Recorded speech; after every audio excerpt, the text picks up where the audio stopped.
खबर उत्तर प्रदेश के मिर्जापुर में 22 जनवरी को श्री राम जन्मभूमि अयोध्या में प्राण प्रतिष्ठा की पावन पर्व पर डैफोडिल्स गुरुकुल छात्रावास के छात्रों ने स्कूल में लगभग 4000 स्क्वायर फुट की श्री राम की रंगोली बनाया। छात्रों ने स्कूल परिसर में रंग और फूलों से सजाकर भगवान राम का चित्र रंगोली के माध्यम से बनाया। रंगोली बनाने के बाद इसे दीपावली मनाते हुए दीप से सजाया गया। इस अवसर पर छात्रों ने एवं हनुमान चालीसा का पाठ किया। छात्रों का कहना है ये दिन बहुत बड़ा है, हम सभी ने भगवान श्री राम के आदर्शों पर चलने का संकल्प लिया है। इस अवसर पर स्कूल का कहना है कि बच्चों ने बहुत ही मेहनत से यह भगवान श्री राम की रंगोली तैयार किया है। भगवान राम में हम सभी की श्रद्धा है। कल का दिन हम सभी के लिए बहुत बड़ा दिन है।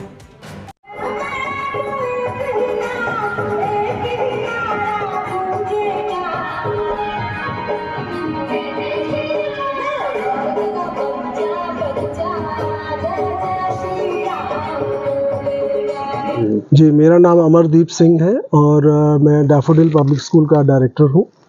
आज ये जो आप प्रोग्राम पीछे देख रहे हैं, ये हमारे गुरुकुल के हॉस्टल के बच्चों ने इसको किया है और इसमें हमारे जो हॉस्टल वार्डन्स हैं और बच्चे हैं, इन सब का ही ये पूरा किया है।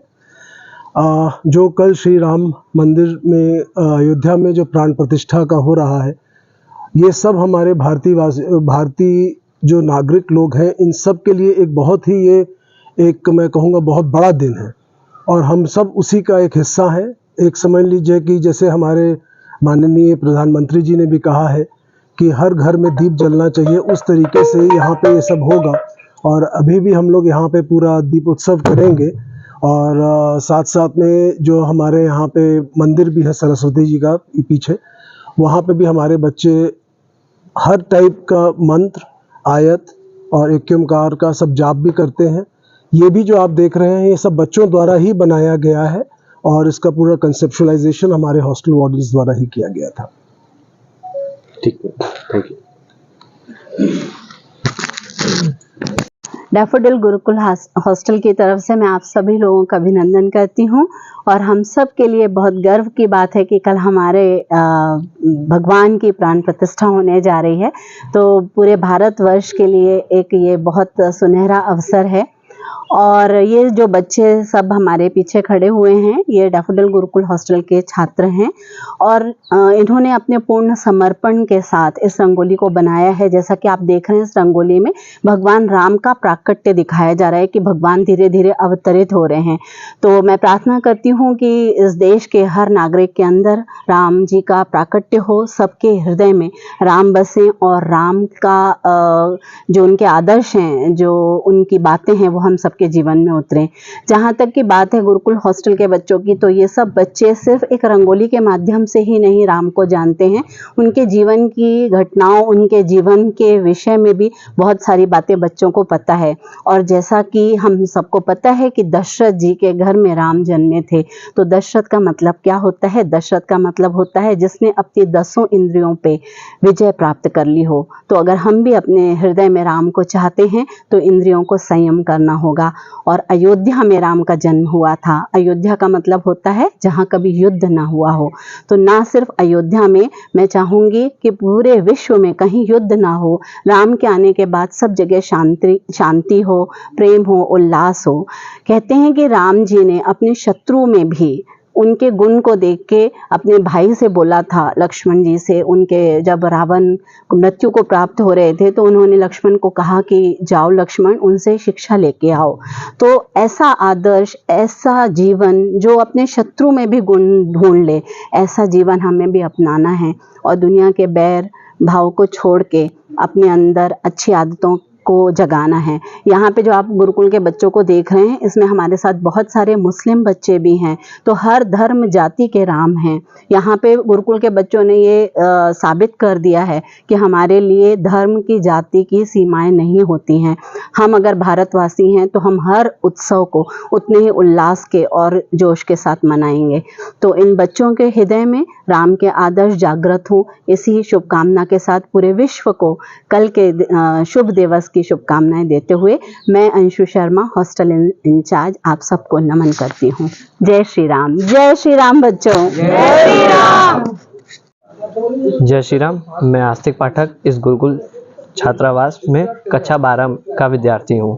मैं आज इस माध्यम से इस सभी लोगों को यह बताना चाहता हूँ, जैसे कि श्री राम जी का अयोध्या में स्थापना हो रही है, वैसे ही हमें सब लोगों को अपने मन के अंदर श्री राम जी की स्थापना करनी चाहिए। जैसे कि इंसान कैसा बनना चाहता है, ये पूरी तरह से उस पर निर्भर करता है। हर एक मनुष्य के अंदर रावण भी होता है, राम भी होता है। यह उस पर निर्भर करता है कि वो अपने अंदर राम की छवि चाहता है या रावण की। जैसे हम अपने गुण रखेंगे, वैसी हमारे अंदर छवि बनती है। तो अगर यह चीज़ जितना अधिक से अधिक लोगों को बाल्यकाल में ही समझ में आ जाए, यह उतना ही अच्छा होगा, क्योंकि देश की वृद्धि उसके युवाओं पे ही निर्भर करती है। जैसे कि राम की कुछ हैं क्वालिटीज़ जो हमारे अंदर होनी चाहिए, कि वो सबरी के पास जाते हैं, उनके भी जूठे बैर खाते हैं। तो ये हमें सीखना चाहिए कि हमें इक्वालिटी होनी चाहिए, रिस्पेक्ट करनी चाहिए। और जब उनका युद्ध होता है रावण के साथ, तो वो किन्नरों को भी आशीर्वाद देते हैं कि आपका आशीर्वाद बहुत लगेगा।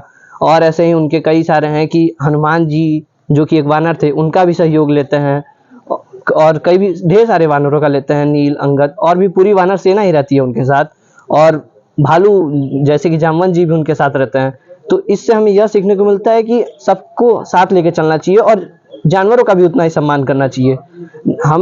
लेकिन आज के टाइम जैसा कि ये हो रहा है कि लोग अपने जीवा के स्वाद के लिए केवल मांस, मदिरा का सेवन करने लगते हैं, तो वह चीज़ें हमें छोड़नी चाहिए। अच्छा, ये रंगोली बनाने में कितना समय लगा आपको? ये रंगोली तो जैसे कि हम लोग का कक्षा में हम लोग शिक्षा भी लेते हैं, तो जब कक्षा के बाद हम लोग आते हैं, भोजन भी ग्रहण कर लेते हैं, आराम भी कर लेते हैं, तो हमें जो शाम को क्रीड़ांगन में समय मिलता है, उस समय को हमने इस्तेमाल करके यह बनाया है। हम कह सकते हैं कि एक्चुअली में हमने केवल 2 दिन के 2-2 घंटे लिए हैं। हाँ, और आज संडे था तो हमें आज थोड़ा ज़्यादा टाइम मिल गया। धन्यवाद। बताओ। मेरा नाम अंजनी यादव है। मैं गुरुकुल छात्रावास में पढ़ता हूँ। मैं कक्षा 10 का छात्र हूँ। आज हम सभी के द्वारा यहाँ पर 4000 स्क्वायर फीट की रंगोली बनाई गई है। इसमें प्रभु श्री राम का अवतरित रूप दिखाया गया है। जैसे कि मैम ने बताया है कि राम के अंदर जो गुण थे, शत्रु के प्रति भी बैर न रखना। जब रावण का जब मृत्यु के निकट था, तब राम जी ने लक्ष्मण से कहा कि जाओ और इनसे ज्ञान लो। तो जब लक्ष्मण जी गए तो उनके रावण के सर की तरफ खड़े होते हैं, तो रावण उनको देख के कुछ नहीं बोलता है। तो फिर जब लक्ष्मण जी आते हैं राम जी के पास, तो बोलते हैं भैया इन्होंने तो कुछ हमको नहीं बताया। तो जब राम जी उनसे पूछते हैं तुम किधर खड़े थे, तो बताते हैं सर की तरफ। कहें नहीं, तुम जाओ पैर के पास और उन्हें प्रणाम करो। तो जब जाते हैं उनके पैर के पास, जब उन्हें प्रणाम करते हैं, तब वो उनको शिक्षा का उपदेश देते हैं। धन्यवाद।